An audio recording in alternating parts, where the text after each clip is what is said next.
Juan Antonio Girón de Velasco fue ministro de Trabajo durante la dictadura de Franco. Su nombre, como el de otros ministros o fechas significativas del franquismo, forman parte de la toponimia de calles, plazas o monumentos. La Ley de la Memoria Histórica, aprobada en el año 2007, obliga a retirar todos esos símbolos. Sin embargo, a día de hoy todavía existen vías y elementos con referencias a la guerra civil. Uno de los lugares donde ese catálogo es más amplio es en Valladolid. En los próximos días está previsto que se elabore un listado y su posterior retirada. Una decisión que se produce después de que el Tribunal Superior de Justicia se lo haya ordenado al Ayuntamiento de Valladolid.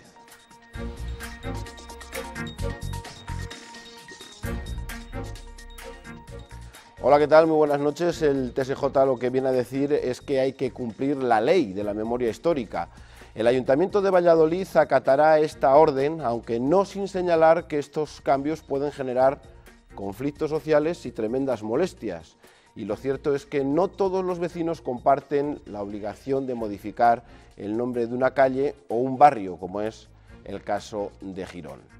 Para hablar de todo ello, nos acompaña hoy el teniente alcalde del Ayuntamiento de Valladolid, Jesús Enríquez. Muy buenas noches. Muy buenas noches.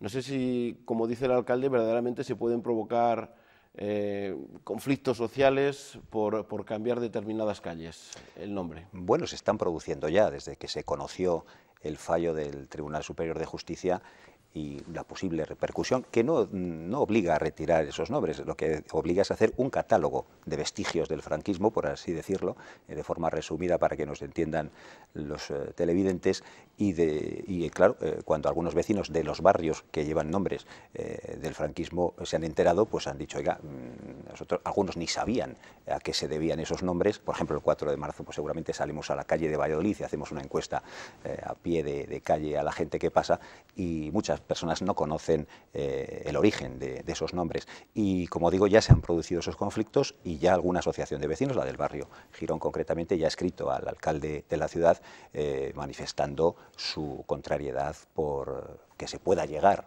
a retirar el nombre del barrio, y no entienden que en estos momentos pues esto deba ser así. Habrá otras personas, esto luego lo hablaremos seguramente, que piensen todo lo contrario, pero realmente a la pregunta que usted hace, si está generando conflicto, pues sí, está generando ya al menos controversia en la ciudad.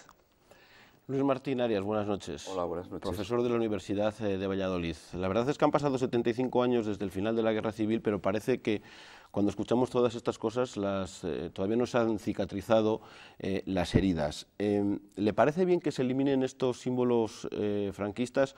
O sobre todo si habría que, aunque la ley es la ley, habría que diferenciar, porque a lo mejor sí que hay algunas cosas que parecen claras y evidentes, pero otras que no lo son tanto. Bueno, yo lo primero que quiero aclarar es que yo fui antifranquista, cuando había que serlo, cuando Franco vivía. Por mi edad, por desgracia, me tocó vivir los últimos años de la dictadura y yo en la universidad pues participé en movimientos clandestinos contra Franco. En el año 74, 75, el año del cierre de la Universidad de Valladolid, además milité en el Partido Comunista, porque consideraba que era la organización más, en ese momento, que estaba más activa frente al franquismo, que no se puede vivir bajo una dictadura. Yo no sé lo que soy muy bien, no sé, no me podría definir en estos momentos, pero lo que siempre he sido y me sigo considerando es demócrata. Entonces no era admisible una dictadura. Pero yo eso ya son deberes hechos, son tareas hechas. Para mí cicatrizó hace muchos años, hace 40.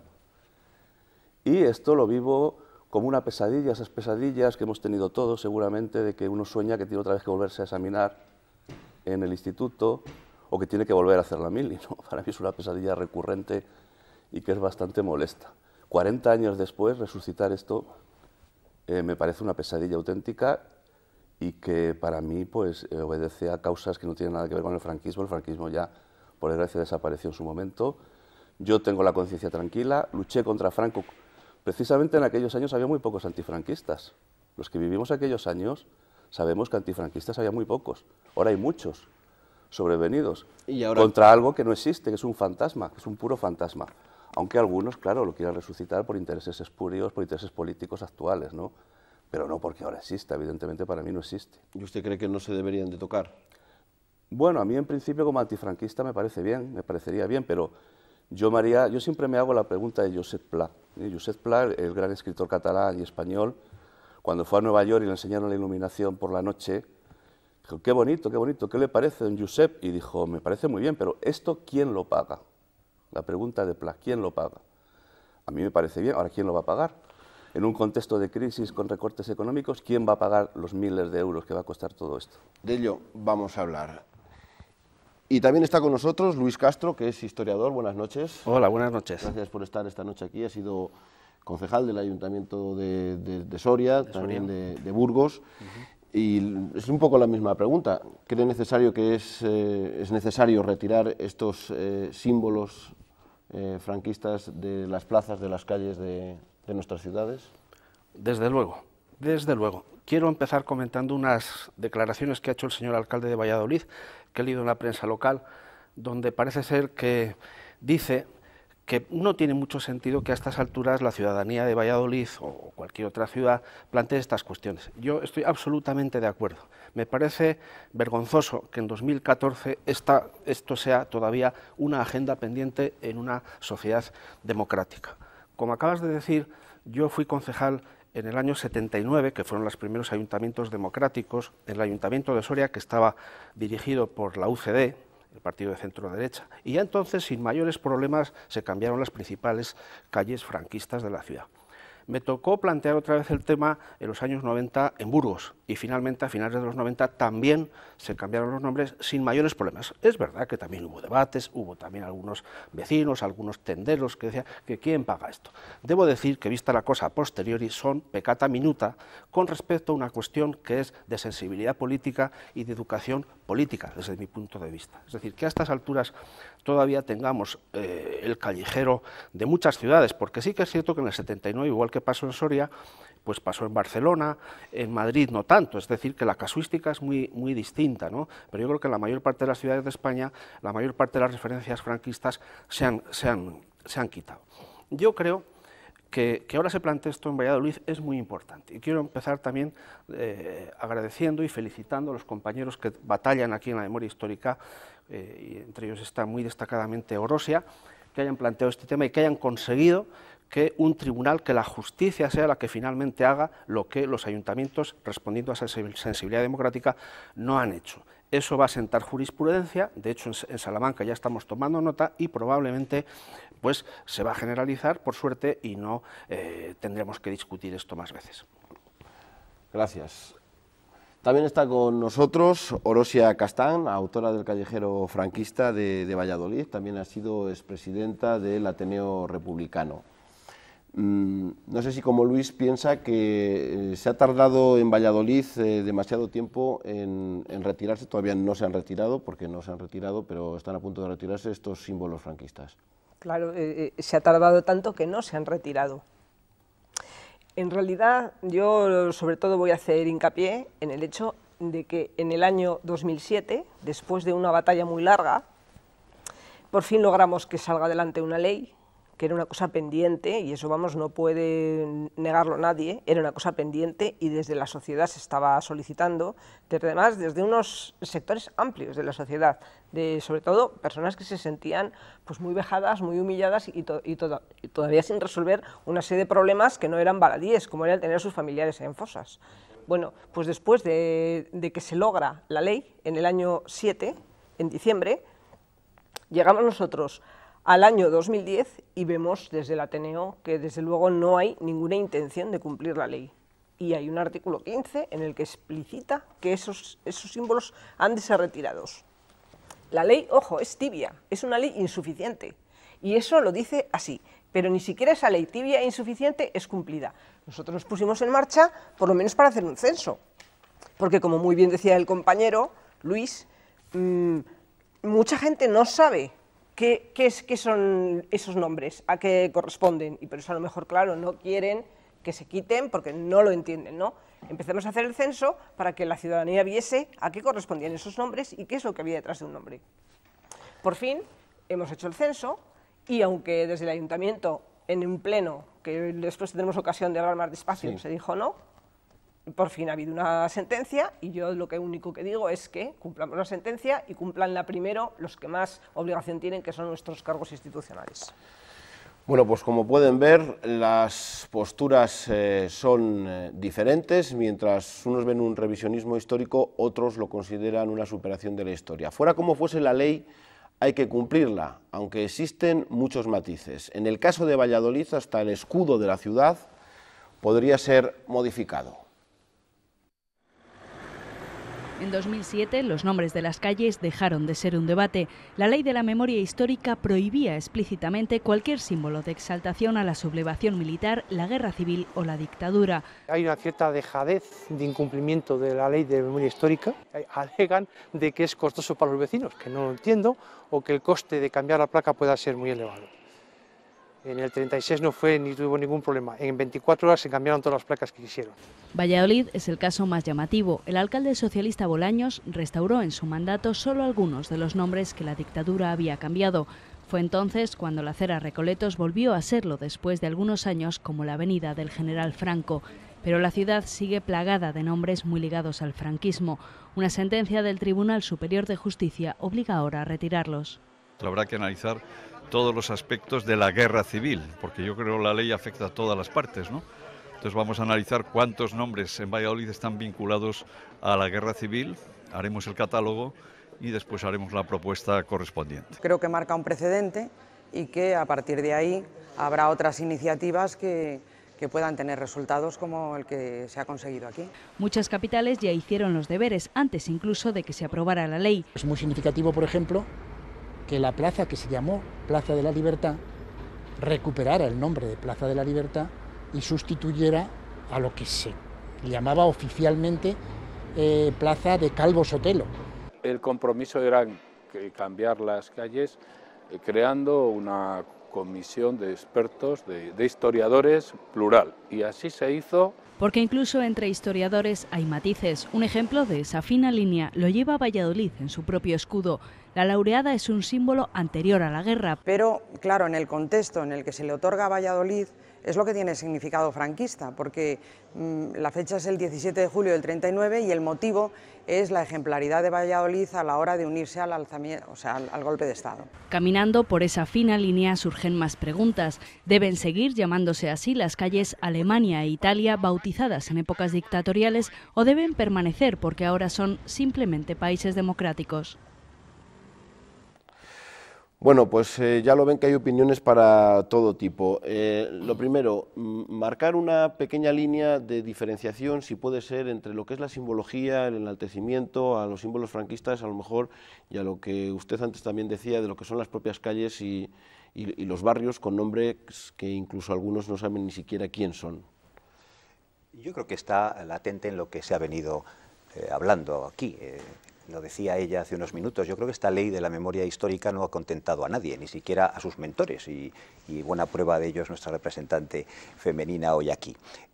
Hay una parte de la izquierda que lo ve absolutamente insuficiente y que está demandando otros pasos, como es el revisionismo de todos los juicios franquistas, la reposición, la anulación de todos esos fallos, la reposición de derechos. Hay quien busca también, según algunos autores, algunos resarcimientos hasta económicos, es decir, no ha contentado a los principales mentores de la ley, pero tampoco ha contentado a la mayoría de los ciudadanos que han superado hace tiempo estos fantasmas del pasado. Esto es, todos vivimos en nuestros contextos sociales y hoy en día el franquismo, como bien decía mi primer Luis de la derecha, está absolutamente superado en la sociedad. Eso no quiere decir que las leyes no se cumplan, pero tengo que matizar que el ayuntamiento no se opuso al cumplimiento de la ley. Se da la curiosa circunstancia que el tribunal ha quitado la razón a los demandantes. Los demandantes, que la Izquierda Unida, pedían 4 cosas, que era la retirada de simbología franquista, la retirada del nombre de calles, la retirada de la laureada del escudo de la ciudad y que se instase al Estado, porque es del Estado,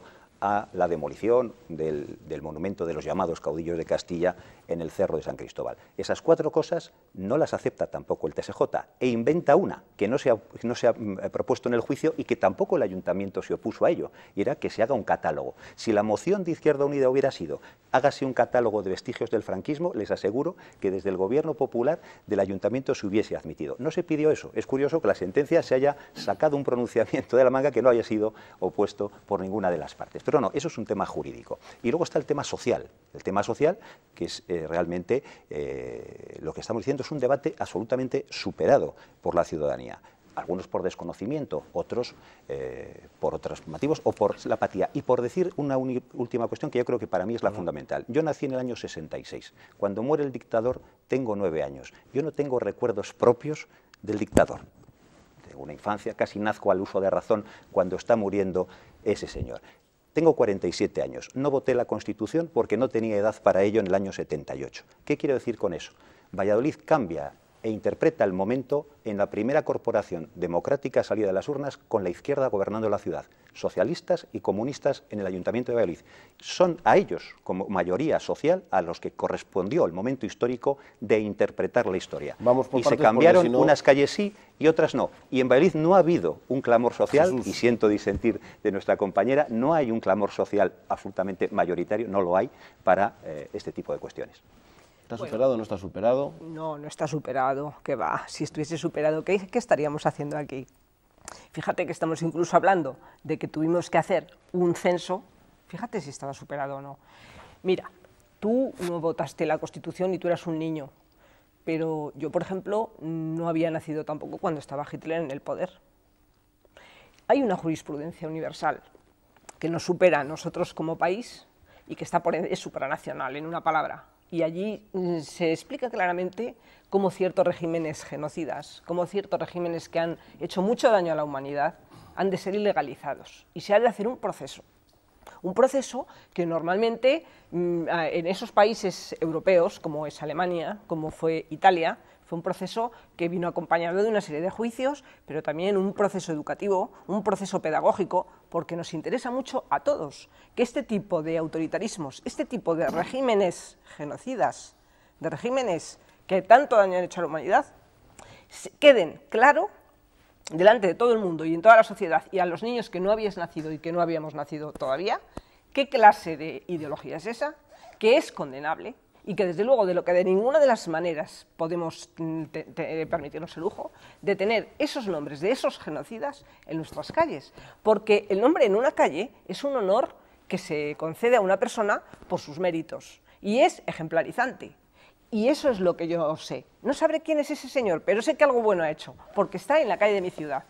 Y vuelvo a repetirte, ¿a quién se le podría pasar por la cabeza irse a Berlín y encontrarse una plaza de Hitler? Sí, bueno, en todos los, perdón un momento, es que me ha hecho gracia, ¿no? Porque hay una ley muy conocida en los debates que es la falacia ad Hitlerum. Cuando sale la referencia a Hitler es que vamos por mal camino. La falacia ad Hitlerum, no empecemos con falacias tan pronto. Yo quería leer un texto que a lo mejor a Luis, a mi tocayo Luis, le suena. No hemos cesado de preconizar la unión nacional de los españoles, de insistir en la necesidad de cerrar el foso abierto por la guerra civil entre unos y otros, de encontrar el terreno común para impulsar el desarrollo nacional y elevar el bienestar de los españoles. ¿Le suena de algo esto? ¿Qué le parece? La unión nacional de todos los españoles y cerrar el foso de la guerra civil definitivamente. Esto, él creo que sí que había nacido, yo no sé, era justo cuando nacía, es la declaración del Partido Comunista de España, cuyo secretario general era Santiago Carrillo, y la presidenta Dolores Ibarru y la Pasionaria. Historia. En junio, ¿sabe usted de qué año? No. 1956. No 1956. Todavía. Política por la reconciliación nacional. Sí, sí. A ese Partido Comunista me uní yo, un Partido Comunista que decía por la unión nacional de los españoles, cerrando definitivamente el foso de la guerra civil. Y yo esos años, a mí no me lo cuenten, porque yo tengo memoria y además estudié un poquito de historia, cosas que no son equiparables, la memoria personal con la historia. Y ese foso lo cerramos muchos, por ejemplo, el Partido Comunista aceptando la bandera de España, en abril del 77, aceptando la monarquía, con la ley de amnistía que defendió muy bien Marcelino Camacho en el Congreso, y eso ya está bastante cerrado. Por supuesto, quedan huellas de la historia, si las borramos todas nos vamos a quedar sin memoria y sin historia si borramos todas las huellas. En un país donde hay una calle, por ejemplo, en Cataluña, en Santa Coloma de Cervelló, en Cataluña, dedicada al señor Jaume Martínez Vendrell, que asesinó a 2 personas hace bastante menos años, poniéndoles unas bombas en el pecho a 2 personas, a Josep María Bultó Joaquín Viola, y eso está ahí, y nadie cumple la ley. Ahí están 30 pueblos en el País Vasco con nombres de terroristas etarras, un genocidio de 10.000 asesinatos, 10.000 asesinatos, 1.000 de ellos consumados, niños, mujeres embarazadas, ancianos, que eso sí que lo hemos vivido todos los que estamos aquí, muy reciente. Y ahí están 30 pueblos con monolitos, por ejemplo, de los 4 pistoleros que mataron a Enrique Casas, senador del Partido Socialista. Los 4 pistoleros que mataron a Enrique Casas tienen un monolito en su pueblo, y ahí está. ¿Por qué no pedimos que quiten eso? Vamos a empezar por ahí, que es mucho más sangrante y mucho más hiriente para los españoles. Pues habrá que pedirlo, pero el caso es que... ¿Lo piden ustedes aquí públicamente? Pues, no tengo ningún inconveniente, pero estamos en Valladolid y nos ha llamado esta televisión muy amablemente, por cierto, y lo agradecemos, para hablar de lo que estamos tratando, que es el tema de Valladolid, sin duda ninguna, y lo voy a relacionar. Y ya que usted habla, o tú, si me permites, somos colegas, incluso de militancia, porque yo estaba en el partido con la clandestinidad. Bueno, no voy a hablar de mi historia, que no viene al caso, ¿no? No me hace falta hablar de la falacia a Hitlerum, porque Hitler existió, porque si queremos buscar fascismo español o nazismo español no tenemos que ir muy lejos. Se puede decir... No, perdón, la falacia a Hitler no porque decir que Hitler no haya existido, bueno, sino hablar de Hitler cuando utilizarlo para argumentar. A mí me parece que es perfectamente válido, pero si se me permite, mi referencia va a ser muy próxima, que es el llamado caudillo de Castilla y el caudillo de España, que antes de ser Franco era así denominado Onésimo Redondo, que era, como se sabe, originario de Valladolid, y que me parece a mí que da esto un tono especial y una significación especial el hecho de que estemos hablando de retirar un monumento que está ahí visible en muchas leguas a la redonda. No yo, sino Ricardo de la Cierva, en un libro ya de los años 60, hablaba de que el fascismo español tiene un carácter indudablemente castellano, y que Valladolid era un punto neurálgico de lo que fue la Falange y de lo que fue, digamos, la semilla de lo que iba a ser la sublevación española en el 36. Y yo, si ya que estamos hablando de textos, pues puedo hablar de textos brevemente, porque si no vamos muy brevemente, pues por ejemplo, si no, las intervenciones tienen que ser más cortas, por ejemplo, no es tan sencillo como hablar de que dice, por ejemplo, en el primer aniversario de la República, en abril del 32, si no ha llegado el momento de la guerra cierta, en la que se mata y se muere por un ideal. Onésimo Redondo preconiza, profetiza, explica y prepara la guerra. Repetimos una vez más que el porvenir de España es inevitablemente un porvenir de guerra. Se aproxima una situación de violencia absoluta. Y así, si leemos el panfleto suyo que se llamaba Libertad, déjame explicarme, veremos que casi cada línea está llamando a la violencia, a aplastar, a extirpar. Pero esto no son solo palabras. Tenemos que recordar que cuando se produce la unificación de Falange Española y las Jons, que era el grupo de Onésimo Redondo, es muy significativo que el primer mitin de importancia se dé en el Teatro Calderón de Valladolid. Y en ese mitin, el 5 de marzo del 34, si no recuerdo mal, hay tiros y hay un muerto y varios heridos. Y en esos momentos la propia documentación que publicaba las Jons y la propaganda de estos grupos de ultraderecha ya dicen que tienen que acopiar armas, que tienen que acopiar vergajos. Y cuando llega el 36, de Valladolid son las primeras columnas que salen hacia Madrid, salen de aquí y salen de Burgos. Perdóname, déjame terminar, porque cuando llega inmediatamente después a Valladolid, digo porque estamos hablando de Valladolid, no estamos hablando de Hitler ni de Italia, estamos hablando de Valladolid. ¿Y por qué? Preguntabas al principio, ¿por qué en Valladolid hay más calles que no en otros sitios? Pues porque aquí había un pozo o un espíritu en ese momento de ese carácter ultraderechista, que no es el actual, evidentemente, y ese es el problema, que hemos estado ahí 70 años. Y cuando llega, y con esto termino, Dioniso de Ridrojo aquí como jefe de Falange, en el verano del 36, dice aquí Yede ha muerto. Lo dice él, que era el jefe de Falange. ¿Por qué? Porque en esa lista de víctimas que ha hecho Orose y el grupo de memoria histórica de aquí, hay miles de asesinados en Valladolid y solamente en esta capital hay 450. O sea que para hablar de fascismo no nos tenemos que ir a Alemania ni a ningún sitio. Estamos en Valladolid. Valladolid del siglo XXI no es el Valladolid del 36. Y ese es el problema. Luis, sí, pero necesitamos explicar ahora mismo por qué se produce ese cambio. En eso estamos. No podemos retrotraernos tantos en la historia porque si no... Entonces ¿te parece irrelevante? No, no me parece irrelevante. Es que estos nombres vienen de la guerra, no vienen de hace 4 días. Esos nombres se hicieron en el 37, en el 38. Claro. El monumento a Onésimo es de la guerra. O sea, que no estamos hablando Vamos a de hablar nada. de la importancia ahí. y la necesidad de por qué hay que quitar esos vestigios, no hay que quitarlos, y por qué. Luis, para cerrar. Un texto, historia. Tendremos que ir a la guerra civil declarada. Que no digan que nosotros decimos las cosas por decirlas. Nosotros lo realizaremos. Francisco Largo Caballero, enero de 1936. Sí, pero la sublevación no la hizo él, ¿eh? He entrado en Google. La sublevación no la hizo él, ¿eh, Luis? He entrado en Google. ¿Quién se sublevó? Calles dedicadas a Francisco Largo Caballero en Almería, en Madrid, en Alcobendas, en Getafe. Dejémoslo quieto, hombre, dejémoslo quieto. Bueno, con la crisis comiéndonos a los españoles económicamente. ¿Pero qué tiene que ver la crisis con el barro esto, llegándonos a la rodilla, vamos a darnos garrotazos solo otra vez por esto. Si la izquierda y la derecha nos vamos a tener que pegar siempre, pero esto se ha hecho en media España y no ha habido garrotazos, no ha habido nada. Lo que no es civilizado es la situación que hay aquí, eso es evidente. Es enconar algo que ya estaba cerrado para muchos. Pues vamos a ver la situación entonces de Valladolid. Hay un gobierno socialista.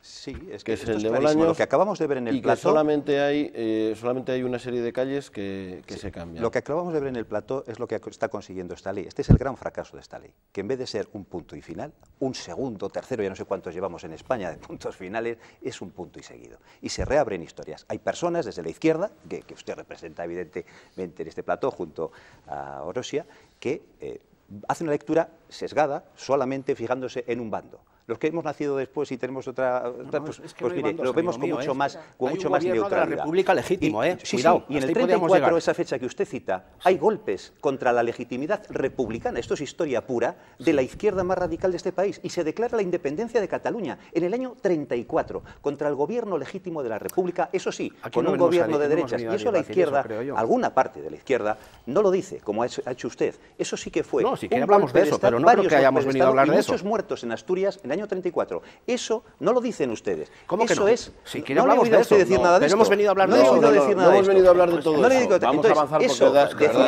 decir eso en el contexto que estamos hablando es reabrir heridas. El pueblo español, la sociedad vallisoletana y la de Burgos y la de vivimos cada uno, esto no está en la vida cotidiana. Hace tiempo que se ha superado. La gente está harta de tanto punto y seguido y de tanto reabrir huellas del pasado. No nos corresponde a estas generaciones. Había una legitimidad de ciudadanos que decidieron pasar página. Y por contestar a Orosia también, o comentar, en Alemania nadie pide ahora la revisión de los juicios de Nuremberg. En Alemania han mantenido su himno, han quitado unas estrofas hitlerianas, pero el himno de Alemania es el mismo que entonces, es el mismo que ahora. Han conservado su águila imperial. Aquí no, pero eso le correspondió a una generación de españoles, entre las que yo no estaba, pero respeto. Y la mayoría de los españoles lo que quieren de una vez es pasar página. Claro, claro. Eso no es incompatible con el deseo legítimo de los familiares que tengan muertos sin localizar, que eso es muy diferente, tanto de un bando como de otro. Claro. Vamos con ejemplos claros. La laureada del escudo de Valladolid.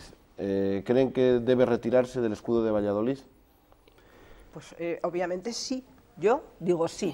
Yo digo sí a eso y yo digo sí a la retirada de todo lo demás. Me parece muy mal que se quiera empezar a hablar de garrotazos y demás, cuando de lo que se está hablando es del cumplimiento de una ley. ¿Sabes por qué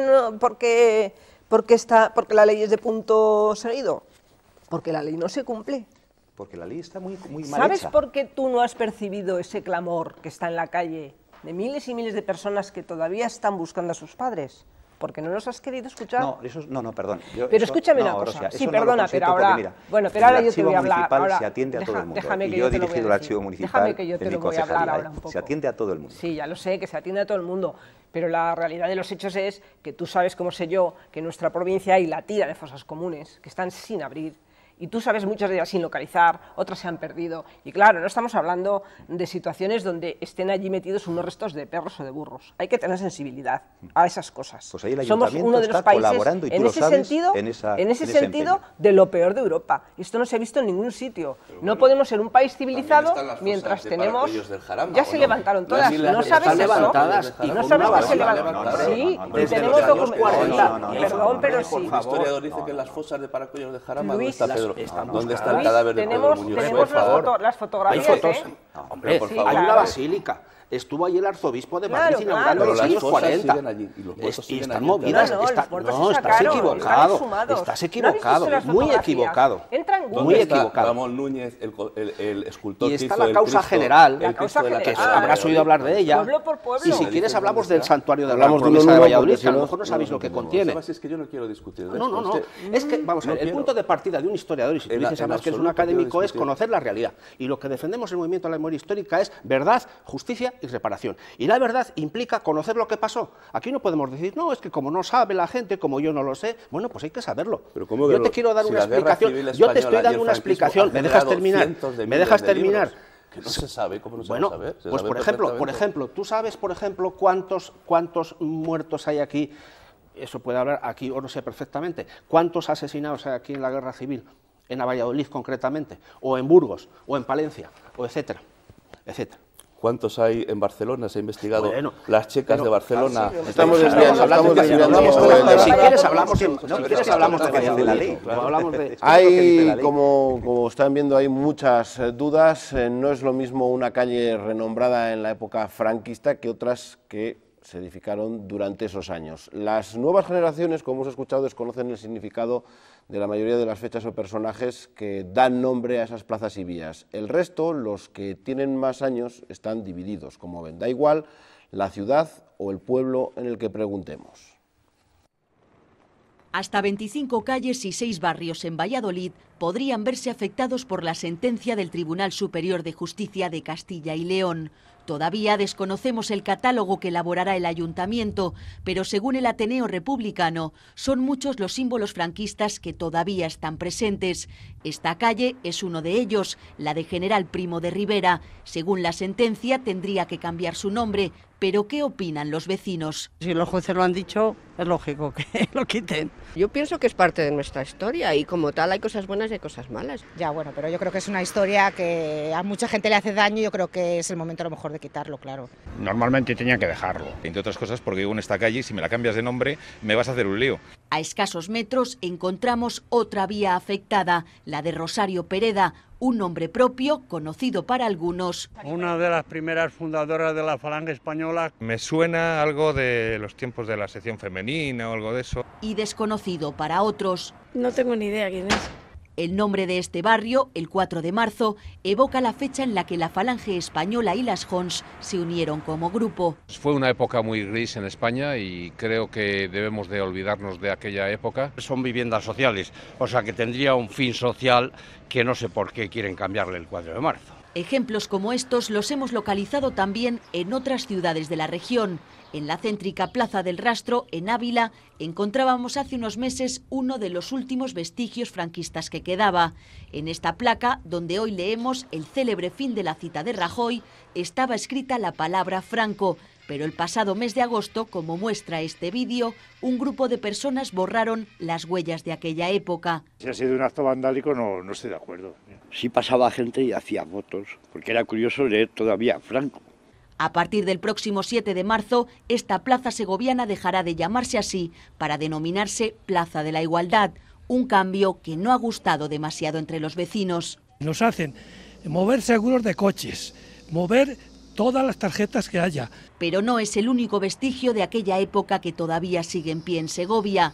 Este es el barrio de San José, uno de los que más nombres de militares franquistas conserva actualmente. Parece mentira que un ayuntamiento socialista consienta estas cosas. Esto es de vergüenza.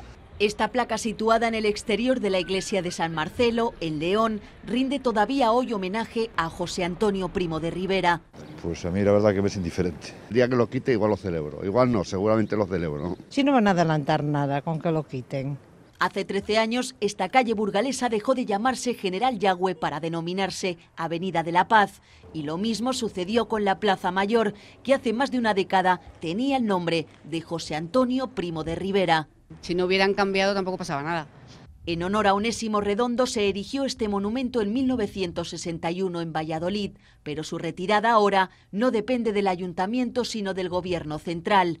Símbolos que todavía perviven en Castilla y León, incompatibles todos con la ley de la memoria histórica.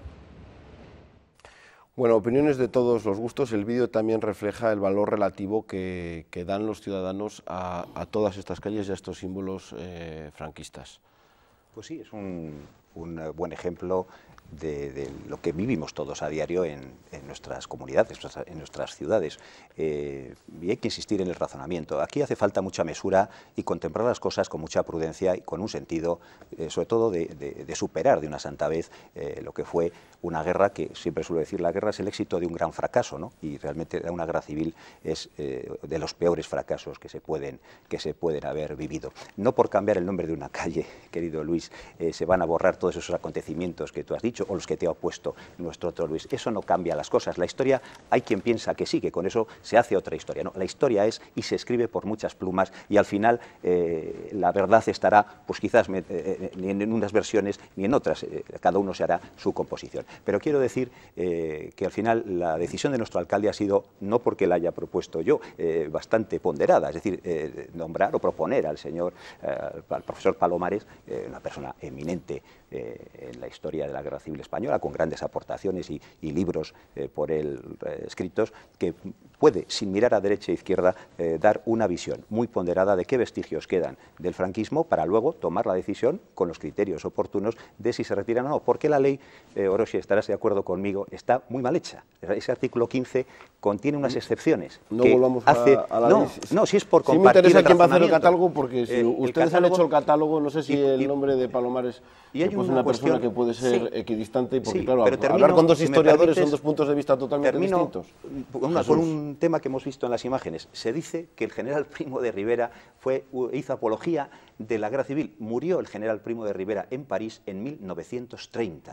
Malamente habrá podido hacer apología del alzamiento o de la sublevación militar del 36. Hay que pedir, por favor, mucho rigor histórico, mucho respeto a todas las personas, sobre todo de un lado y de otro, que perdieron familiares, vidas, haciendas y que han decidido pasar página. Otros quieren buscar a sus familiares, perfecto, y seguiremos colaborando, poniendo a disposición archivos, como sabe Orosia, que en el Archivo Municipal de Valís se han puesto a disposición de todas las personas que han ido, toda la documentación obrante de juicios sumarísimos, el propio expediente del alcalde García si no, no van a poder hablar el resto. Yo lo que quería decir es que, vamos a ver, nosotros somos un país democrático y nosotros tenemos unos órganos y nosotros tenemos un parlamento.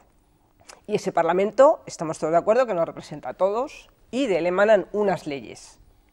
Fíjate, con el lío que hay montado y que se está viendo aquí, con las visiones tan... Bueno, pues se llegó a la ley. Por supuesto que las leyes nunca vamos a estar todos de acuerdo al 100%. Se llegó a una ley. Entonces, ¿qué ocurre? Que esa ley hay que respetarla. Pero contiene excepciones. Escucha, resulta que emana del Parlamento. Y para que llegase a ese punto hemos tenido que luchar muchísimo. Si el Parlamento dice que eso hay que retirarlo, pues vamos a retirarlo. No, pero dice el mismo Parlamento que tú dices, en la misma ley, en el párrafo segundo, en el apartado segundo de ese artículo 15, dice que hay excepciones y que hay que valorar. Y no es matemática, no es 2 más 2, 4. Dice, oiga, hay razones, puede haber razones histórico-artísticas, histórico-religiosas, de menciones de mera exaltación privada que te comes de la todo persona. al horario. Es decir, esa es la ley, pero es que tú me dices la ley dice eso. Jesús, acabo. Yo quería decir, precisamente, está esta figura que estamos hablando del doctor Palomares. Como seguramente no vamos a llegar a un consenso, yo efectivamente hice un trabajo y de buena voluntad, y hice una investigación, y etcétera, ¿no? Para eso también nos podemos sentar a hablar. Pero lo que está clarísimo es que lo que tiene que salir el censo, y que una vez que salga el censo, y mejor si lo firma el doctor Palomares, cogeremos y haremos todo lo posible para quitarlo ya. Y será la única manera de, efectivamente, que la pesadilla de que me tengo que volver a presentar al examen desaparezca. Porque, ¿sabéis por qué la pesadilla vuelve? Porque está mal cerrada. Para vosotros y para la ciudadanía. Cerrémosla de una vez, pero cerrémosla en condiciones de decencia democrática, que es procurar la justicia, sobre todo la verdad, y todo lo que se pueda de reparación. Yo creo que eso no es una cosa que se pida y que esté fuera de, está dentro de lo que es la jurisprudencia universal y quedaríamos como lo que somos, país democrático. Pero muy rápido, al Ayuntamiento de Valladolid. Muy rápido, Luis, porque nos tenemos que ir a publicidad y nos quedan 6 minutos. Un argumento que aquí ha salido y que me parece que a veces se repite y es un poco un insulto a la inteligencia de los contertulios y de los que nos escuchan, es que los que pretendemos hacer estas cosas estamos intentando revisar la historia o reinventarnos la historia. En absoluto. Una cosa es la historia, en tanto que una sucesión de acontecimientos. Yo soy profesor de historia, que eso ahí está y no se puede cambiar en absoluto, no la puede cambiar ni Dios, si se me permite la expresión. Y otra cosa muy distinta es la valoración que hace una sociedad democrática con respecto a su pasado. Decía Cicerón que tenemos que estudiar la historia porque nos sirve de ejemplo, porque nos da lecciones morales. Pero claro, si estamos en una sociedad democrática, una democracia avanzada, como dice nuestra Constitución, no podemos tener como referencia, son personas que defendían la violencia, defendían aplastar literalmente al que no pensaba como ellos y hablaban de utilizar pistolas. Y no solo hablaban, sino que disparaban. Y estamos hablando, vuelvo a repetir, que no es retrotraernos, porque eso nos explica por qué hemos llegado a esta situación en Valladolid. Estamos hablando de un Onésimo Redondo, que es el padre del fascismo español. Yo cuando estaba leyendo los escritos que hacía en su periódico Libertad en el 31 y 32, yo decía, esto me suena. Claro que me suena, cuando hablaba de que por un lado hay que utilizar la violencia y por otro lado hay que utilizar la propaganda. Es Hitler. Y luego me entero que la primera versión del Mein Kampf, del Mein Kampf de Hitler la traduce Onésimo Redondo. Y no solo la traduce, sino que utiliza su lenguaje y utiliza su praxis, y además alientan la sublevación del 18 de julio que causa la guerra civil y está en el origen de todo lo que estamos hablando. Entonces, concluyo, una sociedad democrática avanzada que tiene una sensibilidad política y un respeto a los antepasados no puede tener como referencia simbólica, como decía Orosia, con esa atención que da, ese ensalzamiento que da el tenerlo en un monumento, en una calle, a personas que son promotoras de lo que ha sido un auténtico genocidio en España. Luis, vamos 30 segundos porque tenemos que ir a publicidad. Más, ¿no? Un minuto. Antes de que su señoría, 4 minutos de programa y tenemos que irnos a antes de que su señoría suba al poder como presidente del gobierno, debemos ir al atentado personal. Su desaparición sería un gran bien para España. Pablo Iglesias, que tiene calles y palabras no como las que usted ha dicho, la guerra. No vamos a remover. Esto va a tener muchos costes económicos, lo vamos a tener que pagar entre todos. Eso es falso. Económicos. Yo el otro día cambié una escritura por una cosa de herencia y 30 años después todavía tuve que gastarme el dinero porque venía el nombre de la calle de hace 30 años.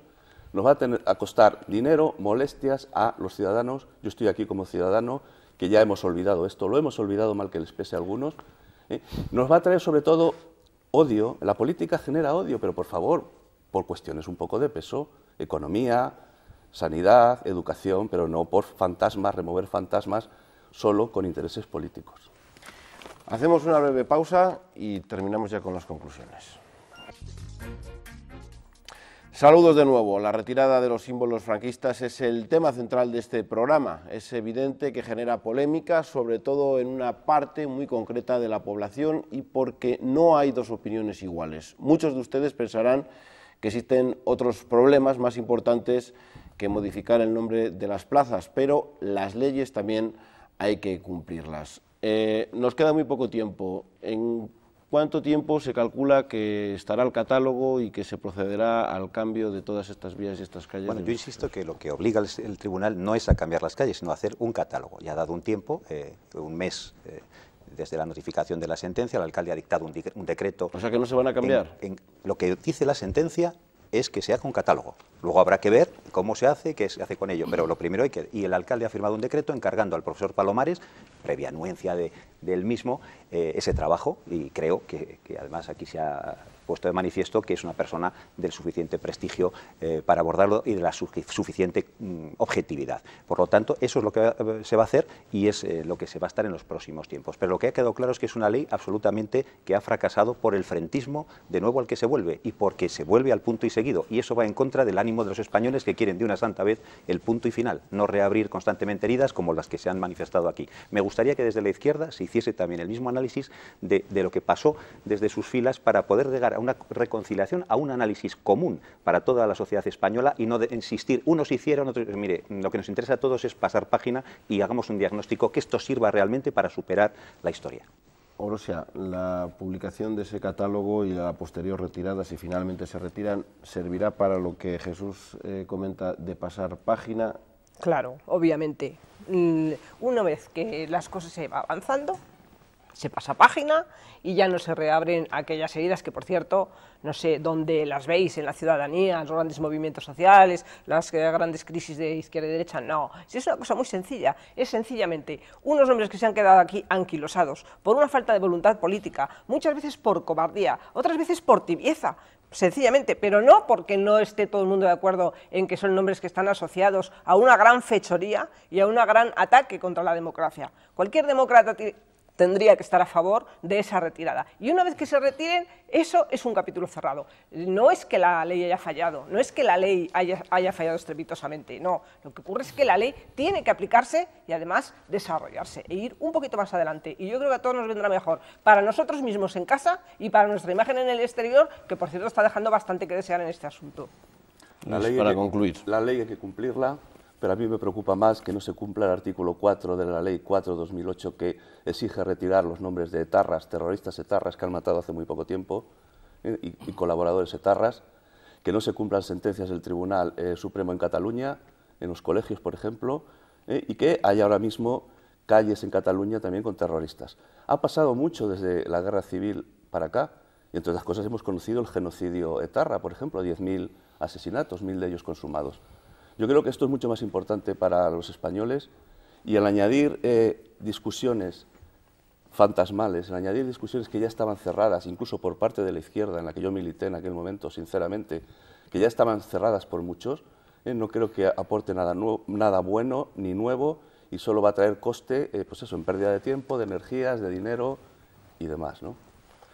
Bueno, yo quiero terminar diciendo que me congratulo de esta sentencia, que felicito a los compañeros de Valladolid por su lucha, que espero que eso sea un ejemplo y que la sentencia siente jurisprudencia. Me consta, por ejemplo, que en Salamanca, donde también tenemos esta problemática, pues sirva como base para continuar en esta línea, y creo que efectivamente se pasará la página cuando aquellos municipios que han tardado tanto, más vale tarde que nunca, pues efectivamente pongan un callejero con una simbología que esté acorde con una sociedad democrática y deje fuera de ella a los responsables de la violencia, de los sanguinarios y de los principales culpables de un genocidio y de una guerra civil. Muchísimas gracias a los cuatro por estar esta noche aquí. En Castilla y León Televisión contaremos esas nuevas páginas de la historia y no sé si lo mejor será poner números a las calles como hacen en Estados Unidos y así evitamos cualquier tipo de problemática y de enfrentamiento entre las personas, porque seguro que hay otros problemas mayores. Nosotros nos vamos, volvemos el próximo miércoles. Hasta entonces, descansen, buenas noches.